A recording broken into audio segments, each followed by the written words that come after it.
Hi friends, இப்போ நம்ம உளுத்தங்கஞ்சி செய்ய போகிறத பார்க்க போகிறோம். இது ஒரு உளுத்த டப்பா எடுத்துக்கணும். உளுத்த மாவு.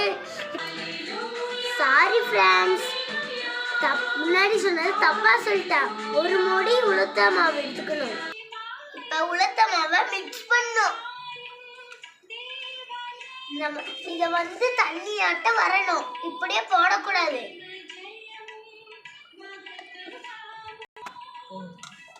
ஃப்ரெண்ட்ஸ், இப்போ அடுப்பை பற்ற வைக்க போகிறோம். இப்போ பாருங்க, டிஷ் பற்றிக்கிச்சு. கொஞ்சம் பாஸில் வச்சுக்கோங்க. இப்போ இதை எடுத்து உளுத்த மாவை மிக்ஸ் பண்ணோம்ல, இப்போ இதை எடுத்து இங்கே வச்சுக்கணும். இது இப்போ பார்க்கலாம் அது எப்போ கரும்பு சர்க்கரை சேர்க்கணும்.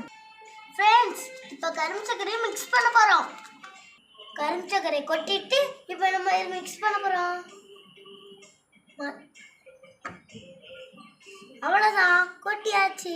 இப்போ நம்ம மிக்ஸ் பண்ண போகிறோம். பிடிச்சிக்கிட்டு கலக்கி விட்டுறணும். பாருங்க ஃப்ரெண்ட்ஸ், எப்படி இருக்குன்னு கலரே மாறிடுச்சு. ஆஹா ஃப்ரெண்ட்ஸ், நம்ம உளுத்தங்கஞ்சி ரெடி. இப்போ நம்ம சாப்பிட்டு பார்க்கலாமா? கொஞ்சமாக எடுத்து இப்படி வலிச்சு இங்கே ஊற்றணும். அவ்வளோதான், தயார்.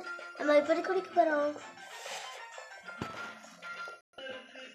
Tasty friends, super. உங்களுக்கு இது மாதிரி பிடிச்சிருந்தா லைக், கமெண்ட். பாய்.